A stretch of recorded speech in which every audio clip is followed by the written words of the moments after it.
Hello, Maddie here.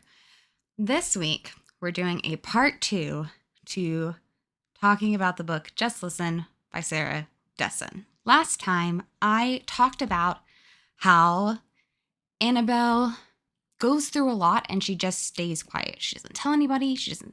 Nobody knows what's going on. And she's going through these really awful things. And I talked about how it's easy to stay quiet. It's easy to not talk. This week, I want to talk about a little bit more of maybe Owen's character, because it was mostly about Annabelle, but how Owen comes alongside her. This is more about Owen's, almost his journey before the book and how it influences the book. Owen, when we meet him, it's like the beginning of like her senior year or something like that, or junior year. I don't remember.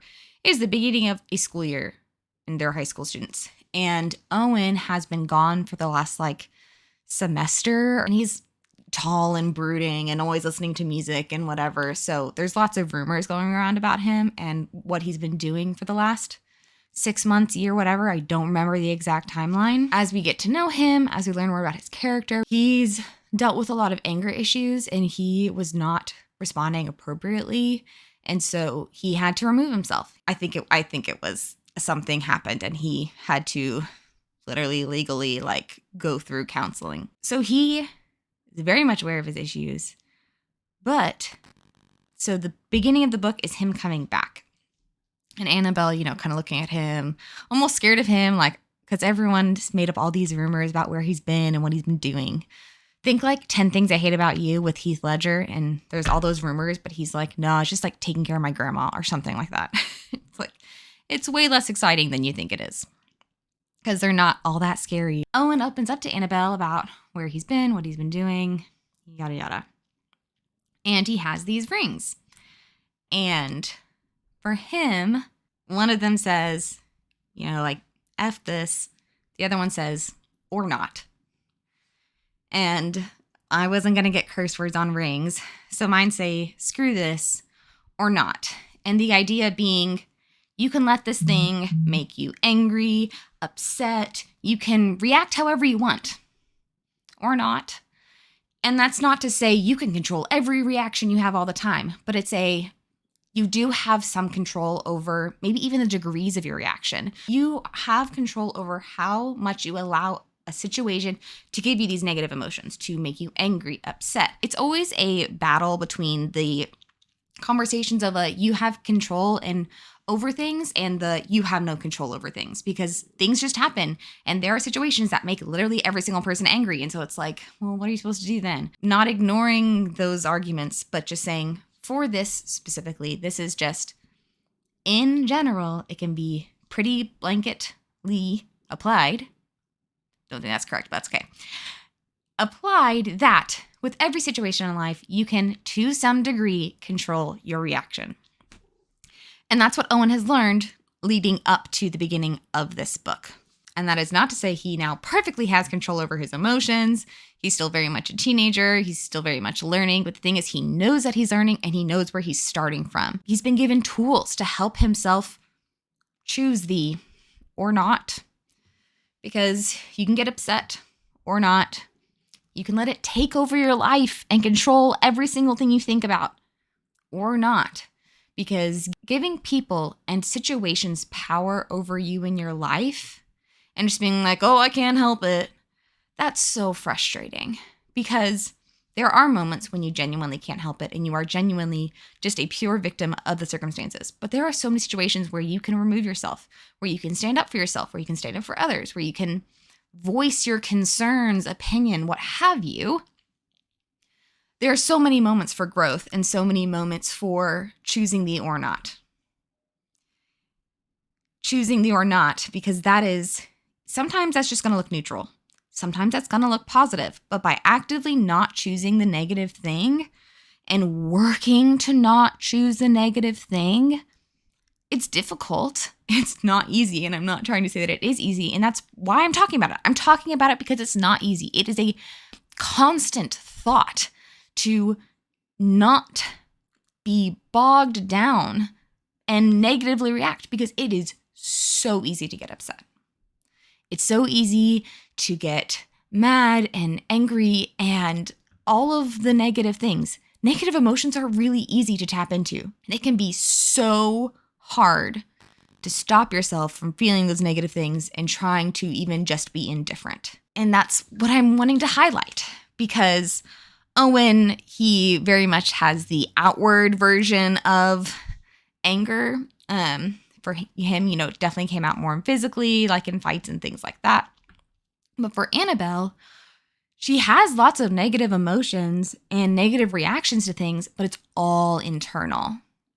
So going along with her not talking, she has internalized so many negative feelings and emotions and even just thoughts. She's not even properly processing situations because she's not saying anything to anybody about how she feels or what she's experiencing or how she wished she felt, not saying anything. So all of these negative emotions are just building and building and building and building inside of her. And Owen comes alongside her and says, screw that. Or not. And she's like, what? Here is this guy who always tells the truth. That's his thing. He always tells the truth. He's not mean. He's just honest. And she just never says anything. All of her actions, reactions have been internally.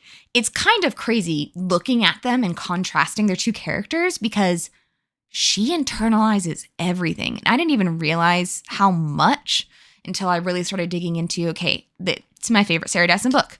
Why is it my favorite Sarah Dessen book? Why is Owen one of my favorite male leads from any of my books? Because he's obviously flawed. He's very obviously flawed. Part of why I like Owen so much is that he represents this other way. He represents that we are all constantly having to work on ourselves. We all need to be aware of who we are, what our personal, I call them pitfalls are, the negative things you're easily just fall into. There are many negative things, and some are easier to fall into than others for each individual person. So, Owen is showing you that you can identify these pitfalls and actively work to walk around them, step over them, put a plank across and, balance your way across, doing something besides just willingly falling face first into this hole. And then just being annoyed that you're in this hole. And not that you necessarily could have stopped it, but you could have tried. And Owen, like I said, not perfect. He's still a teenager. He's still a high school student. He still has lots of learning to do. But it is a representation of, one, you can always work on yourself.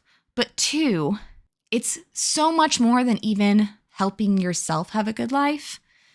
Because, if you are going around all the time feeling all the negative things and refusing to even try to change it, or you say you're trying to change it, but you're not actually actively doing anything, then you're just going to spend all of your time upset.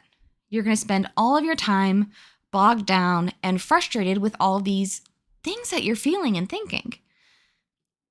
And especially as you get older, you see how that affects the people around you. Especially being married, when Evan and I are feeling things, the other person is feeling that thing, especially the negative emotions. When you have really good friends, they go through that with you. We have affected each other's lives by how we act and react to situations.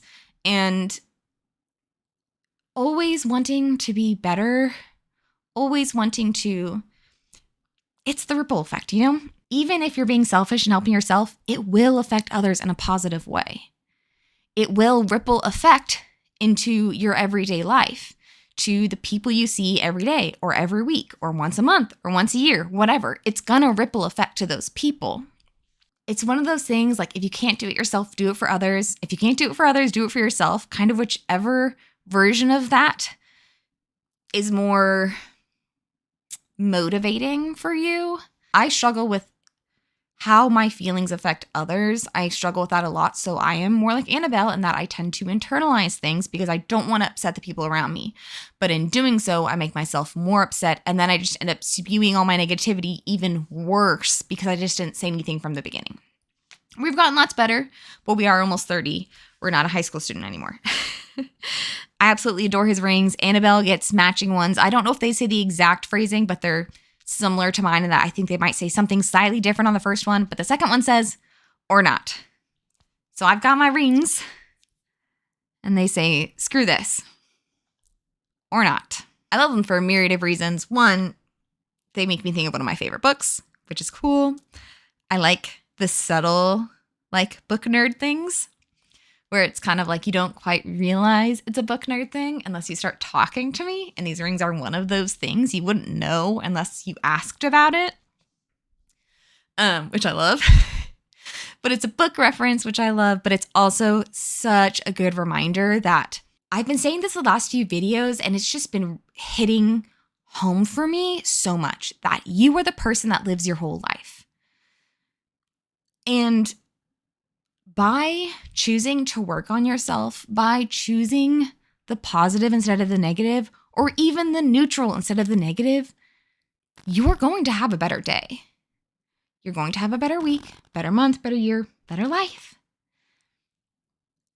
Because giving into the negative and leaning in, it's more than like just allowing it to happen. It's leaning into it, going more even that direction. Like if your tendencies are more neutral, but you're just allowing yourself to be more and more and more negative, and you are now taking away from your own life experiences. People aren't going to want to be around you. People aren't going to want to spend time with you because spending time with you just leaves them feeling down. You leave feeling like, why, not just why did I spend time with them, but like, you leave feeling so small and so helpless to, especially all just the negativity, especially when you welcome people into your life that are surrounded with negativity, it affects you. And that's not to say you just should cut out all the negative people. That's not how that works either.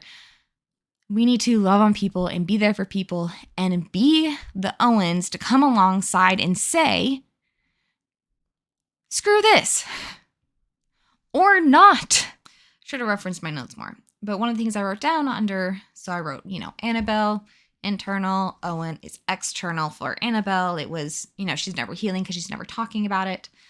And for Owen, he is not only, this ties back into, it's not only hindering himself, but it's hindering others, because by having these negative reactions, it stops other people from even having a reaction because they are so consumed in your reaction and, taking care of you or even protecting themselves or whatever that situation looks like, that they don't even get to really respond, even if their response would have been positive.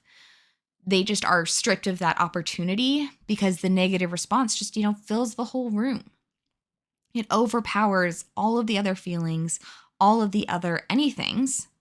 And so instead of healing from moments, they're just staying open and raw and not healing. They might not be getting infected, but they're still tender wounds that aren't, they're not scabbing over properly. They're not being healed and fixed the way that they can be if you are not always rubbing that same spot, and any healing that happens, you just get rid of it. That was kind of a weird analogy. We all have to live in this world. We all have to interact with people. So why not try to make it a good experience?